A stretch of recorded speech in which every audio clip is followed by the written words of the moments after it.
पास से वैराग्य प्रदान कर ब्रह्म साक्षात करा देता है। यह माता को बताया। माता जी बड़ी प्रसन्न हुई। इस तत्वज्ञान को सुन करके उनको आत्मबोध हुआ और आत्मबोध के कारण उनका जो वैराग्य, परम वैराग्य, तीव्र वैराग्य और तीव्र भक्ति का उदय हुआ। और फिर उसके बाद स्वयं अपने आप पे शांत हो गई। तब कपिल महाराज, कपिल भगवान अपनी माता से आज्ञा लेकर के समुद्र में के पास चले गए पूर्व दिशा में। वहां समुद्र ने उनको स्थान दिया और वहीं पे वो तप करने लग गए। समुद्र ने उनको स्वागत करके स्थान दिया। आज भी कपिल आश्रम जो जाते हैं गंगा सागर, जो मकर संक्रांति के समय 8 तारीख से 16 जनवरी तक खुलता है, उसी समय उनके दर्शन प्राप्त होते हैं। और यहाँ माता शरीर त्यागी और नदी के रूप में वहां परिवर्तित हो गई। इस प्रकार से भगवान कपिल की कृपा से देवहूति माता को परम धाम की प्राप्ति हुई।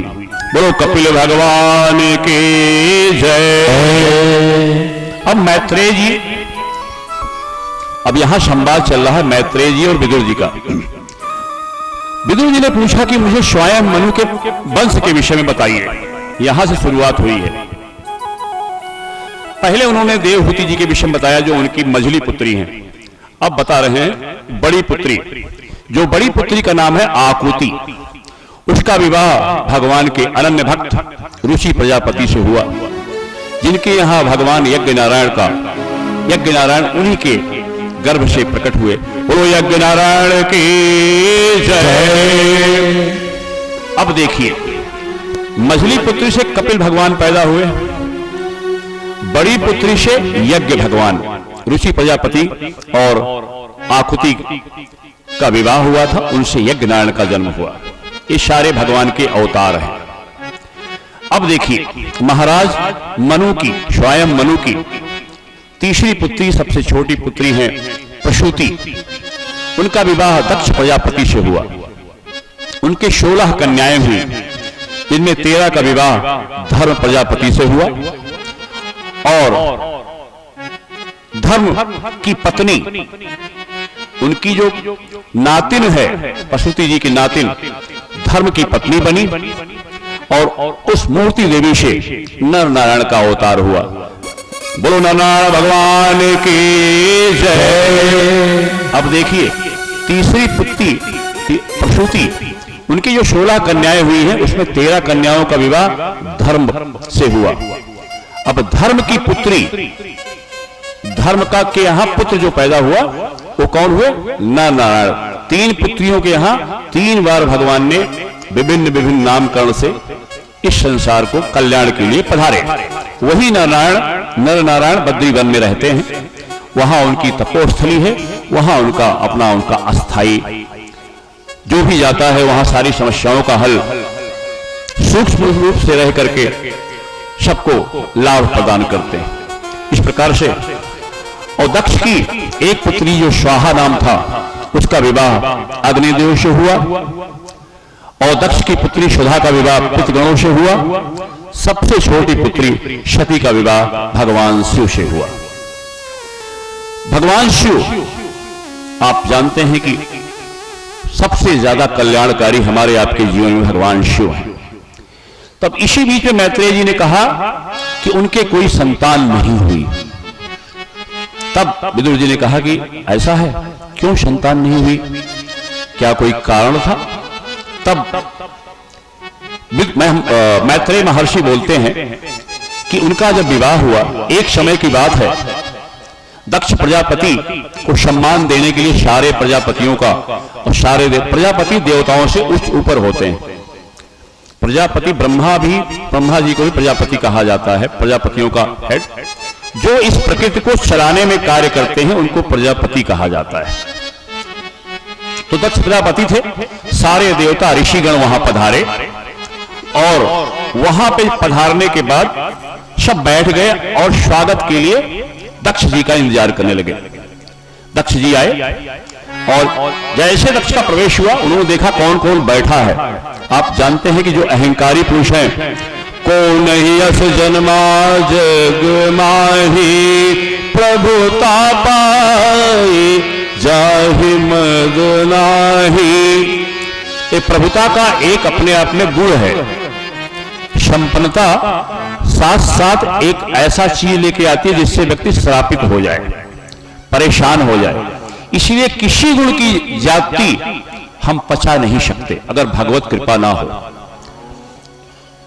अब देखिए वहां पहुंचते ही देखते हैं, अब देखते हैं कि ब्रह्मा जी बैठे हुए हैं और सब उठ गए उनके स्वागत में, लेकिन ब्रह्मा जी बैठे हुए हैं, विष्णु भगवान बैठे हुए हैं और शंकर भगवान भी बैठे हुए हैं। अब शंकर जी उनके दामाद हैं, उनको खड़ा होना चाहिए ऐसा उनके मन में है। वैसे भी शंकर जी से शादी तो करने वाले नहीं थे सती जी की, वो तो ब्रह्मा जी के कहने से की। बोले ब्रह्मा जी तो हमारे पिता हैं, कोई बात नहीं, बैठे हैं देखिए, और विष्णु भगवान हमारे पितामह हैं। लेकिन ये महादेव, ये जो शंकर है, शिव है, ये क्यों बैठा हुआ है? ये तो हमारा दामाद है। निश्चित रूप से इसके अंदर कोई संस्कार नहीं है, संस्कार विहीन है, शमशानवासी है, नंग धड़ंग रहता है, जो भूत प्रेतों के साथ इसका निवास है, इसको कोई वैदिक संस्कार मालूम ही नहीं है। जितने प्रकार के लांछन थे, जितने प्रकार की उनके दिमाग में थी गुस्सा, सब निकाल दिया बाबा के ऊपर। बाबा शांत बैठे हुए, बाबा भगवान के ध्यान में रहते हैं। वो जानते हैं कि सब तो प्रभु ही हैं, इस रूप में आकर के मुझे गाली दे रहे हैं। भगवान शंकर तो परम देव हैं, हमेशा भगवान के ध्यान में हमेशा रहते हैं। अब देखिए ऐसी परिस्थिति में अब वहां पे शंकर जी बैठे हुए हैं, उसी बीच में भृगु खड़े हो गए। भृगु महाराज, ऋषि भृगु जो मानस पुत्र हैं ब्रह्मा जी के, वो और उनका साथ देने लग गए, श्राप देने लग गए कि तुम लोग सारे पाखंडी हो जाओ। जितने तो यहां से नंदी जी को सहारे नहीं गया, नंदी जी खड़े हुए, बोले सारे ब्राह्मण जितने हैं ओहो सर्वभक्षी हो जाएं और दरिद्र हो जाएं।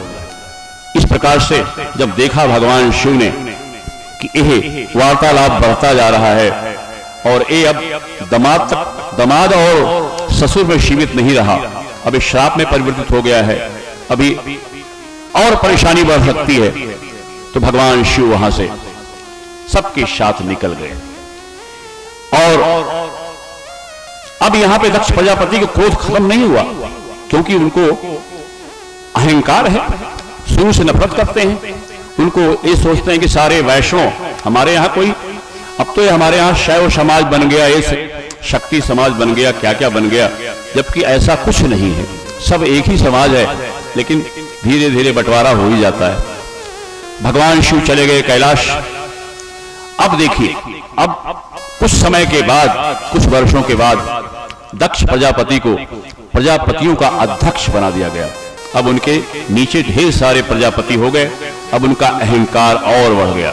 परिणामतः उन्होंने एक बहुत बड़े यज्ञ का आयोजन किया, बहुत बड़े यज्ञ का हरिद्वार के क्षेत्र में, और बदला लेने के लिए कि और नीचा दिखाने के लिए सबके सामने भगवान शंकर को निमंत्रण नहीं किया, माता सती को निमंत्रण नहीं किया, क्योंकि उनको मालूम था, दोनों को बाइकाट कर दिया। और छोटे बड़े समस्त देवताओं को, सारे सभी ऋषियों मुनियों को, सबको निमंत्रण दिया, लेकिन भगवान शिव को निमंत्रण नहीं दिया। भगवान शिव भगवान के ध्यान में रहते हैं, स्वयं अपने स्वरूप का ध्यान करते हैं, उनको कोई फिक्र नहीं। जब वो अपने ध्यान से हटे तो माता ने प्रश्न किया। अब देखिए देवताओं की विशेषता देखिए, जब कभी परेशानी आती तो बाबा भोले ही उनकी सहायता करते हैं, लेकिन उनको मालूम है कि बाबा का न्योता नहीं है, लेकिन अब उन्हीं के ऊपर अपने विमान से उन्हीं के ऊपर से जा रहे हैं और गाते हुए जा रही हैं। उनकी पत्नियां, देवियां उनकी गाती हुई जा रही कैलाश के ऊपर, कोई जगह उनका ना मिली। इसे कहते चिढ़ाना। माता ने पूछा कि आप लोग कहां जा रही हो? बोले आपको नहीं मालूम, आपके पिताजी के यहां जा रहे हैं, यज्ञ है। माता को संकोच हुआ, लगता है निमंत्रण देने में भूल हो गई। माता ने भगवान शंकर से कहा कि ऐसी ऐसी बात है, आपको पता है कि नहीं?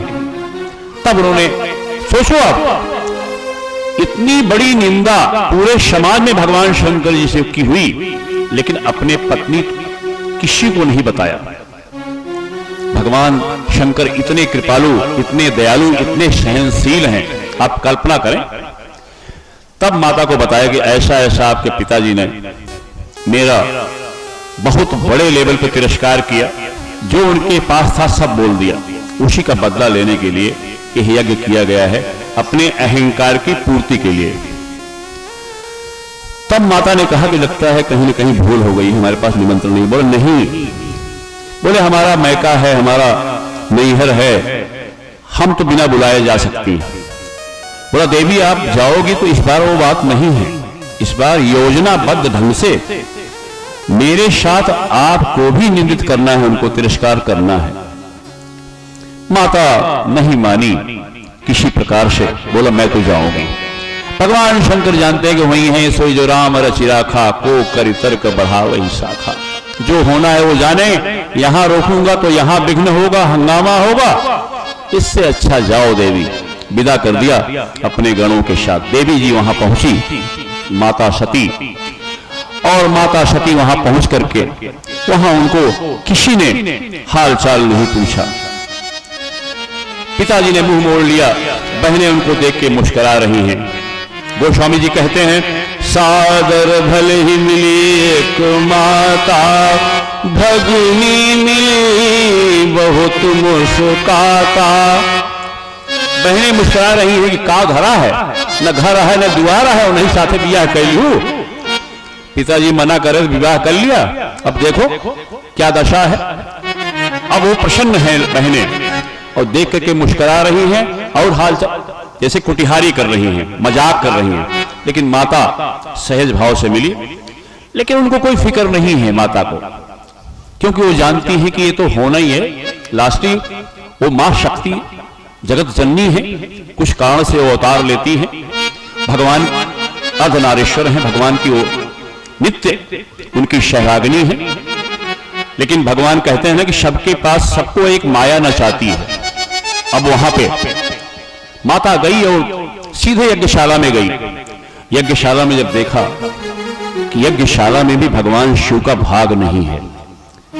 एक तो उनको निमंत्रण नहीं दिया, समस्त देवताओं का अलग अलग स्थान होता है, उनकी पूजा होती है, लेकिन भगवान शंकर का स्थान वहां उपस्थित नहीं है। माता को बहुत क्रोध आया, यह बर्दाश्त नहीं हुआ। पति की, हमारे पति की बेइज्जती हुई, इस रूप से हो रही है, सामाजिक रूप से हो रही है, इतने बड़े रूप से हो रही है, माता को बर्दाश्त नहीं हुआ। तो बाबा गोस्वामी के शब्दों में सामने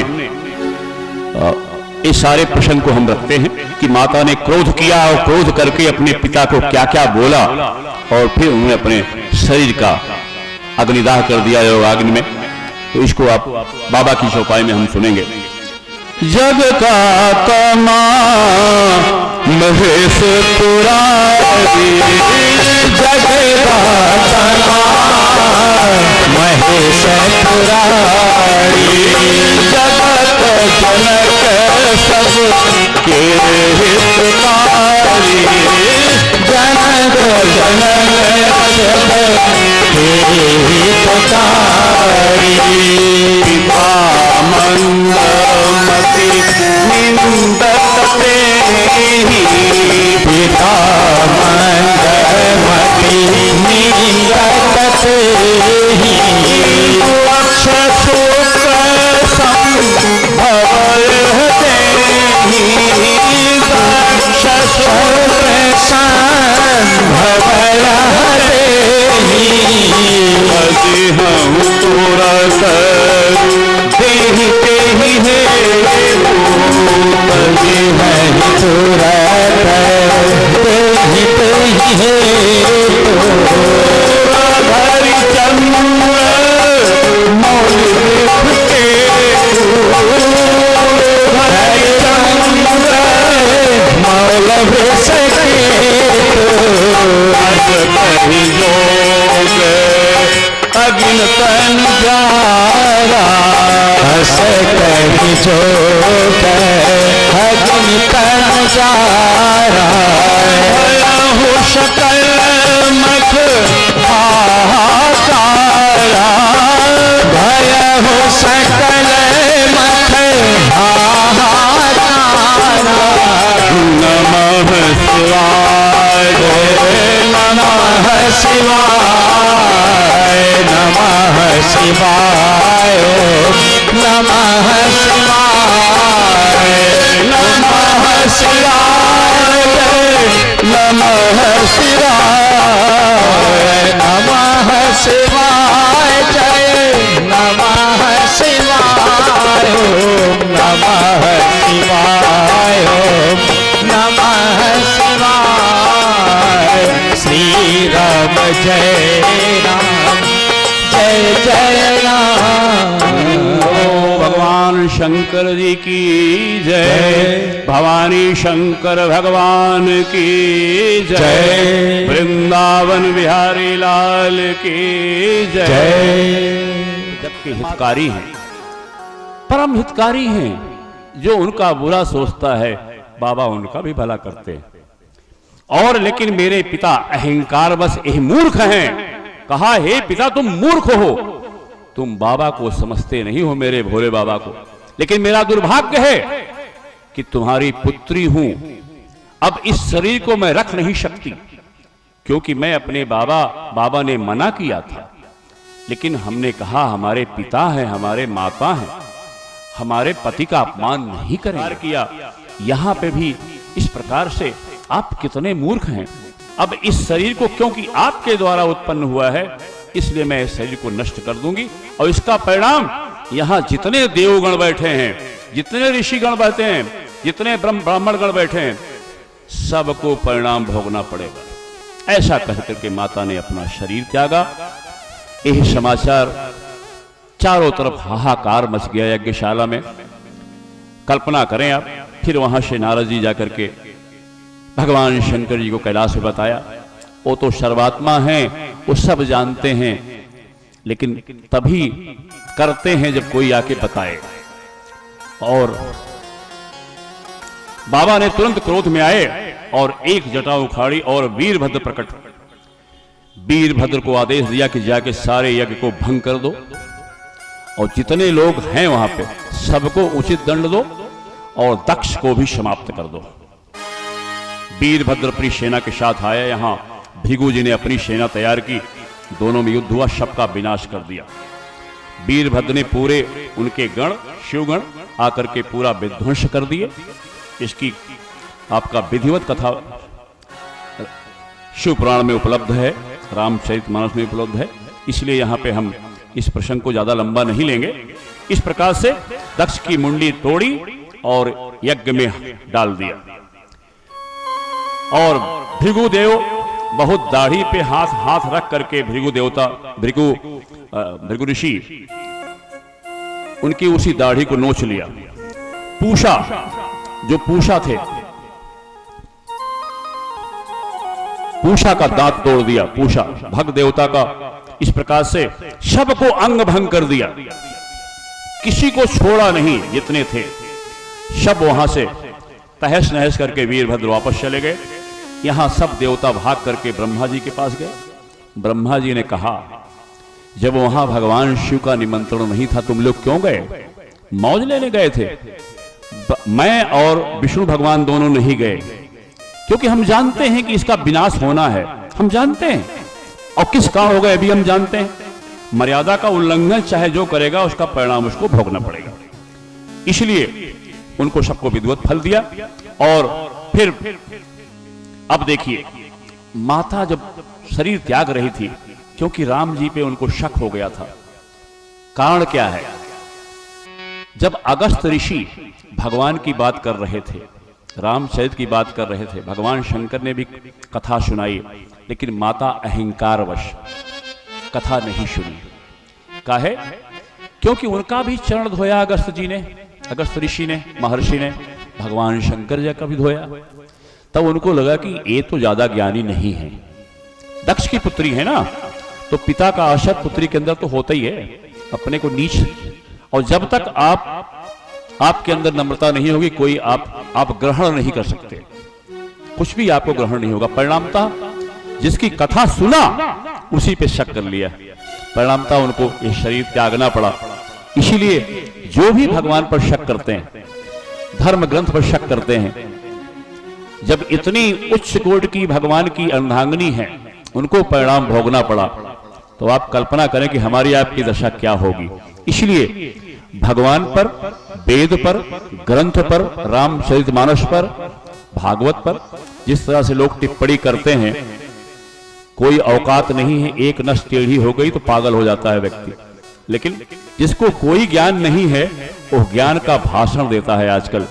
ऐसा समय है, ऐसा समय हमेशा रहा है, ऐसा नहीं कि आज कोई बात है। तो कहने का तात्पर्य, अब माता ने शरीर त्यागा, मरते समय भगवान श्री राम, क्योंकि वो समझ गए कि बाबा श्री राम के ध्यान में हमेशा मस्त रहते हैं, और वहां से आने के बाद बाबा ध्यान में चले गए थे, और जब ध्यान से बाहर आए तब भी राम ही राम कर रहे थे। तब वो समझ गई कि ये जो है हमने गड़बड़ कर दिया। तो भगवान राम से प्रार्थना किया, हे प्रभु अगले जन्म में भी हमको भगवान शिव मिले। परिणाम क्या हुआ?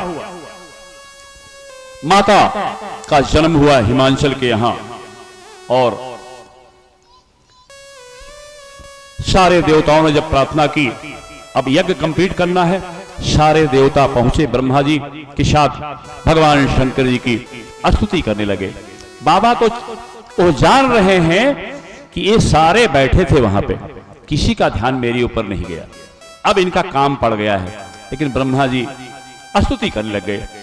कर्पूर गौरम, भगवान की स्तुति कर रहे हैं। इस ब्रह्मांड के सबसे खूबसूरत हमारे बाबा है, लेकिन अपनी खूबसूरती को ढके रहते हैं, एकांतवास के लिए शमशान में निवास करते हैं।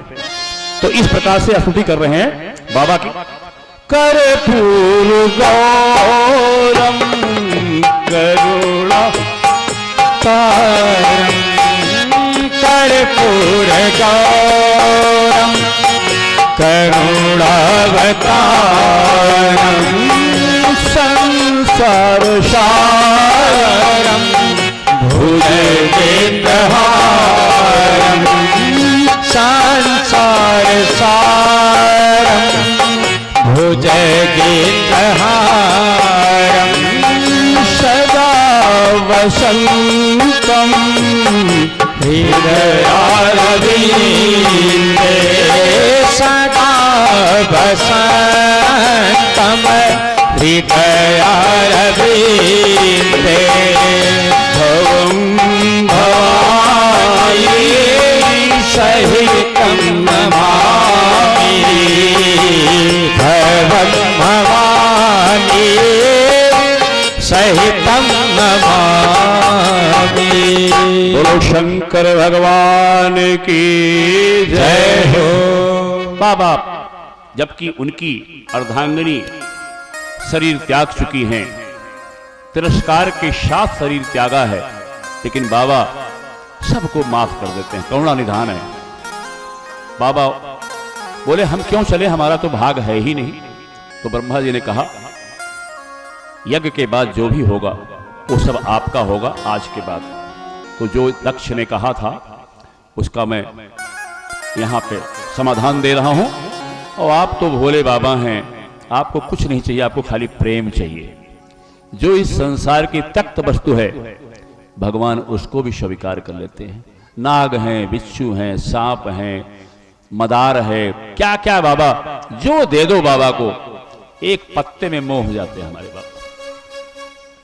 इस प्रकार से भगवान शंकर आए और कहा कि कहां है दक्ष जी। बोला वो धड़ा तो हुआ पड़ा है, मुड़वा तो चला गया हवन कुंड में, जर गया। तो एक बकरे का सिर लगाए और तब वो स्तुति करने लगे। अब उनकी भाषा तो बदल गई, बकरा हो गए। अब तो बम बम बम होता है ना, जो बार में भगवान की जब प्रार्थना होती तो बम बम करते हैं तो भगवान बड़े प्रसन्न होते हैं। वो उनके दक्ष की आवाज है, बम बम बम, तो बोल नहीं पा रहे थे ना। तो इस प्रकार से भगवान ने उनके यज्ञ संपन्न कराया और तब विष्णु भगवान वहां प्रकट हुए और उन्होंने कहा कि हे ब्राह्मणों, हे देवताओं, आज के बाद सुन लो, हम त्रिदेव ब्रह्मा विष्णु और महेश्वर में तीनों स्वरूपतः एक ही हैं और हम ही संपूर्ण जीवों के रूप हैं। अतः हम तीनों में कोई भेद नहीं करना, न भेद देखना। अगर आपको शांति चाहिए, सुकून चाहिए, संपन्नता चाहिए, ऐसा भगवान विष्णु भगवान ने सबको बताया कि हम त्रिदेव एक ही हैं और यह जो कार्य है ये हम सब संपन्न करते हैं, लेकिन तीनों में भेद मत करना कि विष्णु भगवान हमारे पितामह हैं, ये हमारे पिता हैं और ये तो दामाद आटे कथो लायक ना, आपके दामाद बन गए, आपका सौभाग्य है। इस प्रकार से यज्ञ संपन्न हुआ और माता का प्रकट हुई हिमांचल के यहां और मैना उनकी माता हैं। इस प्रकार से वहां उनका जन्म हुआ। मां तपस्या कर रही हैं भगवान के लिए। उनको नारद जी ने बताया कि आप तपस्या करो, तब जाकर के आपको इशारा भगवान शंकर जी आपको मिलेंगे। तो माता की लगन इतनी जोर है कि सप्तऋषियों ने भी उसको बिगाड़ने का प्रयास किया। माता ने कहा नहीं। उसी पे एक छोटा सा भजन लेंगे, जो माता की लगन भगवान शंकर जी के प्रति है, उस पे एक छोटा सा भजन लेंगे और भजन बनता भी है। लगन तुमसे, बाबा से लगन लगा बैठी है माता जी। लगन तुमसे लगा बैठे, जो होगा देखा जाएगा। लगन तुमसे लगा बैठे, लगन तुमसे लगा बैठे, जो होगा देखा जाएगा। लगन तुमसे लगा बैठे, जो होगा देखा जाएगा। लगन तुमसे लगा बैठे, जो होगा देखा जाएगा। जो होगा देखा जाएगा। तुम्हें अपना बना बैठे, तुम्हें अपना बना बैठे, जो होगा देखा जाएगा। लगन तुमसे लगा बैठे, जो होगा देखा जाएगा।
लो अब पर्दा उठा बैठे, लो अब पर्दा उठा बैठे, जो होगा देखा जाएगा। लगन तुमसे लगा बैठे, जो होगा देखा जाएगा।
धर्म अब पेट खा बैठे जो होगा देखा जाएगा लगन तुमसे लगा बैठे जो होगा देखा जाएगा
तेरे चरणों में आ बैठे तेरे चरणों में आ बैठे जो होगा देखा जाएगा लगन तुमसे लगा बैठे जो होगा देखा जाएगा लगन तुमसे लगा बैठे जो होगा देखा जाएगा जो होगा देखा जाएगा तुम्हें अपनाए तुम्हें अपनाए तुम्हें अपनाए बना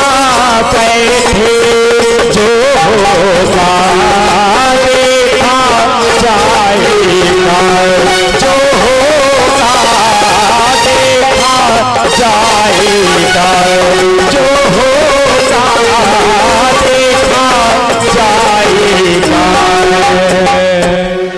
माता पार्वती की जय हो, वृंदावन बिहारी लाल की जय हो।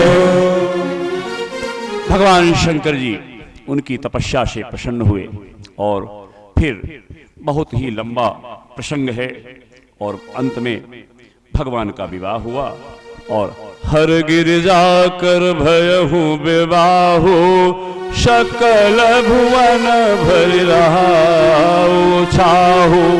इस प्रकार से भगवान शंकर जी का मां पार्वती के साथ विवाह हुआ और इस प्रसंग को हम यही विराम करते हैं।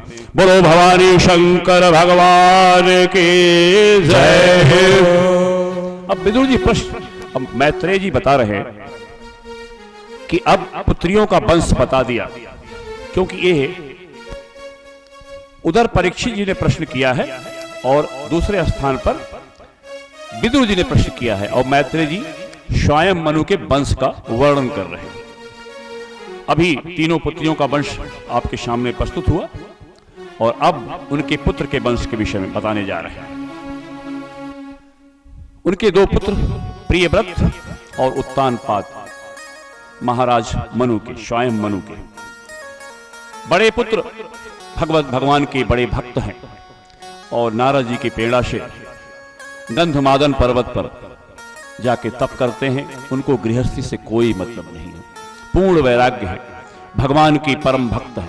वो जानते हैं कि शरीर प्राप्त करने का एक ही उद्देश्य है, वो भगवत प्राप्ति, जन्म मरण से छुट्टी, नहीं तो अनंत जन्मों की यात्रा, कौन सा कर्म कब खराब हो जाए और किस योनि में जाना पड़े। राजा निक का वृत्तांत आएगा, जो एक छोटी गलती से, जो कि जानबूझकर नहीं किया था, परिणामतः उनको लाखों वर्ष तक गिरगिट बनना पड़ा। इक्ष्वाक वंश के इक्ष्वाक महाराज के पुत्र थे। तात्पर्य क्या है? माया ऐसी है, अहंकार करके कभी कभी हम बहुत चीजों को नेग्लेक्ट कर देते हैं, तिरस्कृत कर देते हैं। परिणाम किसी का भी अपमान हुआ, चाहे वो छोटे से छोटा व्यक्ति हो, किसी पद पे हो, लेकिन अगर उसका हमने ठेस पहुंचा दी किसी जात के आधार पर, धन के आधार पर, तो यह जान लो कि जिस जाति सूचक का प्रयोग करके आपने उसको अपमानित किया है, उसके धन को देख करके, दरिद्र को बोल करके अपमानित किया है, आपकी वैकेंसी क्रिएट हो गई। अब वहीं आपको पैदा होना पड़ेगा। यही भगवान का कर्म विधान है। क्योंकि इस संसार में कर्म के आधार पर योनियां मिलती हैं और बड़ा न्याय होता है। भगवान के यहाँ पूरी वीडियोग्राफी होती है चित्त में। जो हमारे यहाँ चित्त है वो पूरा, वो सारी वीडियोग्राफी हमारी जीवन की उसमें रहती है। और जब हम यमराज के पास जाते हैं या धर्मराज के पास जाते हैं तो पूरा वीडियो दिखाया जाता है। बोला ई कह रहा एका एका कहे के बाद सुअर बनत आदमी, ई कर्म कह रहा है बैल बनत है, ये किया तो अब दरिद्र बनोगे। यही भगवान का विधान है। कर्म प्रधान विश्व रचि राखा, जो जस करिए सो तस फलु चाखा। मन बड़ा चंचल है, कभी घोड़े पर सवार हो जाता है, उसकी आप देखें कितना भागता है। इसलिए बार बार हर जगह यही कहा गया है कि अभ्यास करते रहो, सत्संग सुनते रहो, और कोई भी इलाज मन का नहीं है। पुत्रवती जुबती जग सोई, वही पुत्रवती है। अपने पुत्र का जन्म देना उसी का सार्थक है। रघुपति भगति जासु सुत होई, जिसका पुत्र भगवत भक्त बन गया वह माता धन्य है। जो उसने कष्ट सहा संतान उत्पत्ति में, उसका पूर्ण हो गया। जिस उद्देश्य से, तो हमारा एक ही उद्देश्य है, हम गृहस्थ में रहें। भगवान का भक्त होने से हम सारे कार्य बड़े सुचारू रूप से करेंगे। संसारी लोग भ्रमित रहेंगे, लेकिन आप भक्त होने के बाद जो भी निर्णय होगा वो भगवान का होगा। उसे शिरोधार्य करना सीखना है, अभ्यास करना है, दिन प्रति अभ्यास। इस प्रकार अब देखिए हम उत्तानपाद की तरफ जा रहे हैं। राजा उत्तानपाद ने, जो उनके छोटे पुत्र हैं, उत्तानपाद को राज सौंपा। स्वयं मनु अभी वहीं रह रहे हैं, लेकिन अब राज सौंप दिया कि अब यह एरिया आप देखो, यह कार्य आप देखो। क्योंकि जब तक प्रियव्रत नहीं आए तब तक उन्होंने राज का त्याग नहीं किया। तो ये हमें जानना जरूरी है। उनकी दो पत्नियां हैं, एक का नाम सुनीति, एक का नाम सुरुचि। सुनीति मतलब अगर आप उनके नामों पे समझें तो एक जो नियम है, अनुशासन है, उस पे चलने वाली है। और रुचि क्या है? मनमानी आचरण करने वाली। जो अच्छा लगा वही करना है, वो चाहे कैसा भी हो। यही हुआ, जैसा नाम था वैसा उनके अंदर गुण था। परिणाम क्या हुआ? नियमबद्ध रहने वाली भगवत भक्ता को उन्होंने त्याग दिया। दासी के रूप में दूर उनको महल है, उसी में वो रह रही है। राजा उनका ध्यान नहीं देते। राजा भी आलसी हैं, वैभव मिल गया है और विलासिता में वो डूब गए और सुरुचि के साथ वो रहते हैं। परिणामतः उनका पुत्र ध्रुव है और इनका पुत्र हुआ उत्तम। नाम उत्तम है लेकिन उत्तम गुण नहीं है। अब देखिए, संयोगवश एक दिन ध्रुव महाराज 5 साल के थे। देखा कि घूमते घूमते राजा के महल में पहुंच गए और पिताजी के साथ में उत्तम खेल रहे थे। तो हम सोचे कि हमारे भी पिता हैं, चलो हम भी इनकी गोद में बैठ जाएं। गोद में बैठ गए, लेकिन जो शवत है, जो उनकी चाची है, काकी है या मौसी, जो भी कहें आप, उसने उनको गोद से खींच करके नीचे उतार दिया। वो बोला, यहां से भाग जाओ, तुम्हारा अधिकार नहीं है राजा की गोद में बैठना, तुम दासी पुत्र हो। आप कल्पना कर सकते हैं कि एक बड़ी रानी को छोटी रानी कैसे प्रताड़ना कर सकती है। ये उस समय की बात है, सतयुग की। स्वयं मनु आज नहीं हुए, 71 चतुर्युगी का होता है। स्वयं मनु प्रथम पुरुष थे, लेकिन उनकी संतान और जो वहां पे कन्याएं थी या जो औरतें थी, उनका व्यवहार आज जैसा ही था। इसलिए हम कभी ये ना सोचे कि पहले बहुत अच्छा था ना, आज का समय बहुत अच्छा है, ऐसा आपको स्वीकार करना है। क्योंकि उस समय भी हम थे। तो अब देखिए झटक के हटा दिया। राजा ने भी कोई प्रतिकार नहीं किया, कोई विरोध नहीं किया, ये नहीं कि रानी को डांट दे। वो बोलती है कि तुम अगर राजा के गोद में बैठना हो, कुफार अलग से बोल रही है, द्वंद अलग से बोल रही है कि तुम अगर पिता के गोद में बैठना चाहते हो तो आप जाओ, पहले भगवान की हरि की तपस्या करो, अपना शरीर त्यागो, उसके बाद मेरे गर्भ में आओ, तब तुम राजा के गोद में बैठने के योग्य होगी। इतना तिरस्कार एक 5 वर्ष के बालक का, जो कि सगा पुत्र है, तो इसका परिणाम बुरा होगा। यही हम देखिए, श्रीमद् भागवत के जो प्रसंग हैं ये हमारे आपके लिए हैं। कहानी उस समय की है, लेकिन वो हमारे आपके लिए आज भी लागू है। इसीलिए कलयुग में रचा हुआ ग्रंथ है, इसको हम बहुत ध्यान से समझें। जो हमारे ऊपर लागू होता है, इसका एक भी प्रसंग ऐसा नहीं जो हमारे ऊपर लागू ना हो। इसको हमको ध्यान देना है। इसको कहानी ना समझें, इतिहास ना समझें, ये आज की घटना है। आज भी ऐसा होता है, हो रहा है। ध्रुव जी वहां से रोते रोते अपनी मां के पास पहुंचे। मां भी रोने लग गई, लेकिन अपने आंसू को छिपाया। बोला, पुत्र आपका समाधान, आपकी जो परेशानी है मैं दूर नहीं कर सकती, मेरे पास ऐसा कोई विधान नहीं है। मैं खुद ही, आप तुम जानते हो कि मेरी दशा क्या है, लेकिन हां, भगवान हरि की शरण ग्रहण करो पुत्र। उन्होंने तुम्हारे पितामह, तुम्हारे पिता के पिता हैं वो, और उनको उन्हीं भगवान हरि ने ब्रह्मा का पद दिया। तुम्हें भी कुछ भी दे सकते हैं वो, जब चाहें तो। वो करुणा निधान है, वो कुछ भी दे सकते हैं बेटा, और कोई चारा नहीं है, और कोई भी आपका इसका उपचार नहीं है। ध्रुव जी विचारवान है, भगवान के भक्त पूर्ण रूप से रहे हैं, तभी तो वहां जन्म मिला है। वहां से उन्होंने विचार किया और अर्धरात्रि में उस राज को छोड़ करके वन चले गए। अब देखिए, आप भगवान के नाम से निकलते हैं तो आपको अपने आप वो साधन बनाते हैं आपकी सहायता करने का।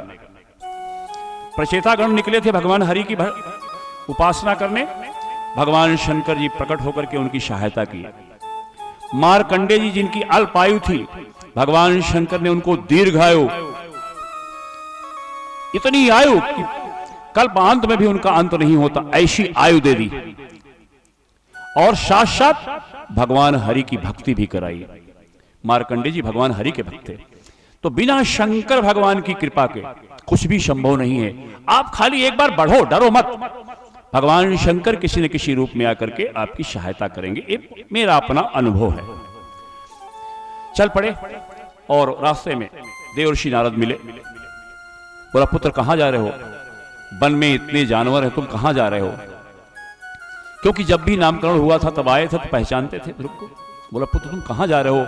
न कपड़ा न लत्ता, पैदल जाता, बिना चप्पल जूता पहरे, क्या हुआ? सारी बात उन्होंने बताई कि ऐसा ऐसा हुआ।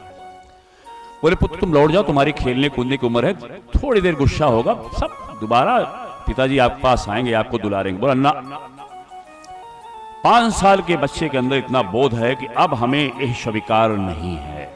अब हमको ऐसा पद चाहिए जो सर्वश्रेष्ठ हो, जो सर्वश्रेष्ठ हो, छोटा मोटा पद नहीं चाहिए, हम लेके रहेंगे। फिर देवर्षि समझ गए कि इस दृढ़ प्रतिज्ञ है। बोले, भालू मिलेंगे, शेर मिलेंगे। बोला, कोई बात नहीं, शरीर अंत होने दो, कोई फिक्र नहीं। तब उनको मंत्र दिया और मंत्र दे करके उनको कहा कि आप जाओ पुत्र, भगवान तुम्हारी सहायता करेंगे। इस प्रकार से उनको वहां से और वहां से आगे बढ़े। नारद जी ने उनको 12 अक्षर मंत्र दिया। ओम नमो भगवते वासुदेव, यह 12 अक्षर मंत्र उनको दिया कि पुत्र जाओ, अब तुम्हारी भगवान श्री हरि अपने आप तुम्हारी सहायता करेंगे। और तुम जाओ मथुरा। मथुरा में एक स्थान है मधुबन, यमुना के किनारे हैं, वहां जाकर के तुम इस मंत्र का जाप करना, भगवान स्वयं प्रकट होंगे। 5 महीने वो बिना कोई खाए पिए बैठे रहे, क्योंकि ऐसी उनकी लगन लगी कि अब भगवान ही चाहिए और कोई चीज नहीं चाहिए, क्योंकि वही सर्वसमर्थ हैं, समस्त अनंत ब्रह्मांड की नायक है। इसीलिए बार बार भागवत में कहा जाता है, हर दृष्टांत के बाद, हर इतिहास के बाद इसका उद्देश्य उपलब्ध है कि आपके जीवन में कोई बड़ी से बड़ी परेशानी हो, वो संसार के व्यक्ति थोड़ी देर समस्या हल कर सकते हैं, लेकिन अस्थाई निदान शिव भगवान की शरण में है। उनका नाम जप करें, अपने आप हर चीज में मार्गदर्शन होगा, समस्याएं हल होगी। तभी तो ये भागवत पुराण हमारे आपके लिए है। अब वहां गए और इस प्रकार से सदगुरु मिले, सदगुरु की कृपा हुई, वहां जाप करते करते 5 महीने बीत गए और ऐसा उनकी लगन लगी कि ब्रह्मांड की सारी वायु रुक गई। देवता परेशान होकर ब्रह्मा जी के पास गए। ब्रह्मा जी कहा चिंता मत करो, ये भगवान हरि का शिष्य है, यहां जाने की जरूरत नहीं है। भगवान स्वयं हरि जो उनके अंदर प्रकट थे वो सामने आए और अंदर की जो रुचि थी उसको हटाया। सामने देखा भगवान श्री हरि वहां पे उपलब्ध है, उनके चरणों में गिर पड़े। अब देखिए, इसीलिए कहा है कि आप कामना के कारण गए हैं भगवान के पास या सकाम गए हैं, इसका कोई फर्क नहीं पड़ता। हर व्यक्ति के अंदर कामना होती है। तुलसी बाबा ने बार बार इस चीज को बहुत साफ साफ लिखा है कि कामी हो, अकामी हो, सकामी हो, भगवान के पास जाओ ना, कुछ सब कुछ देने वाले वही हैं। जो देवी देवता देते हैं वो भी भगवान से प्रार्थना करके हमको आपको देते हैं, तो डायरेक्ट क्यों ना मांगा जाए। यह भगवान हर जगह कहे हैं, श्रीमद् भागवत में, भगवत गीता में, हर जगह उन्होंने यही संदेश दिया है कि कब तक ढूंढते रहोगे। राजा पीपा थे, राजा पीपा के विषय में सुना होगा, राजस्थान में राजा पीपा थे। वो मां दुर्गा के बहुत बड़े उपासक थे, लेकिन हार जीत एक असुरक्षित, कई रानियां थी, सारे भोग उपलब्ध थे। एक दिन भगवत कृपा से वहां पे संत लोग आ गए ढेर सारे। भक्तमाल में एक कथा है राजा पीपा की, और संत लोग को कहा कि भाई देवी का भोग बनता है कई मन, और यही प्रसाद सब लोग ग्रहण करते हैं, तो आप लोग ही इसका प्रसाद ग्रहण करें। उन्होंने कहा नहीं, पहले हम भगवान वासुदेव को भोग लगाते हैं स्वयं बना करके, फिर हम दूसरे का कोई भोग नहीं लेते, क्योंकि हमारे भगवान को हम स्वयं बना के भगवान को हम पाते। उदार हृदय राजा बोला अवश्य। उन्होंने पूरी सेवा की, सब कुछ प्रदान किया। अब उन संतों ने, क्योंकि ऑटोमेटिक होता है ना ये सिस्टम कि कितना अच्छे राजा हैं, कितने प्रजापालक हैं, कितने संत सेवी हैं, कितने उदारवादी हैं, हे भगवान इन पर कृपा करो। और वहां से चले गए संत लोग, वहां रह करके 2-3 दिन। अब माता के परम भक्त थे, माता की प्रार्थना किया कि हे माता, हमको मोक्ष चाहिए, अब जीवन मरण से मैं परेशान हो गया हूं। राज मिला तो कोई ऐसा ना हो छीन ले, कभी बच्चों की परेशानी, कभी बीवी की परेशानी, हम परेशान हो गए हैं माता। माता ने कहा कि बेटा, मैं समस्त भोग आपको प्रदान कर सकती हूं इस ब्रह्मांड में, लेकिन मोक्ष नहीं प्रदान कर सकती। फिर मैं क्या करूं? बोला भगवान श्री राम स्वयं रामानंद जी के रूप में इस समय उपलब्ध हैं काशी में, और तुम बड़े सौभाग्यशाली हो। वहां जाओ, उनकी कृपा से ही आपको मोक्ष और परम पद जो भी चाहते हो उनकी कृपा से मिलेगा। तो ये हर ग्रंथ कहते हैं, लेकिन हम उसको देखना नहीं चाहते, उसको सुनना नहीं चाहते, लेकिन ग्रंथ तो यही कहते हैं जो मैं कह रहा हूं। तो यहां पे भगवान हरि ने कहा, पुत्र तुमको क्या चाहिए? अब जब भगवान के दर्शन हो जाते हैं तो सारी इच्छाएं अपने आप खत्म हो जाती हैं, सब कामना खत्म हो जाती है। उनकी सब कामना खत्म होगी। भगवान ने उनकी सर पे हाथ रखा, तब उनके अंदर, क्योंकि स्तुति करना चाहिए।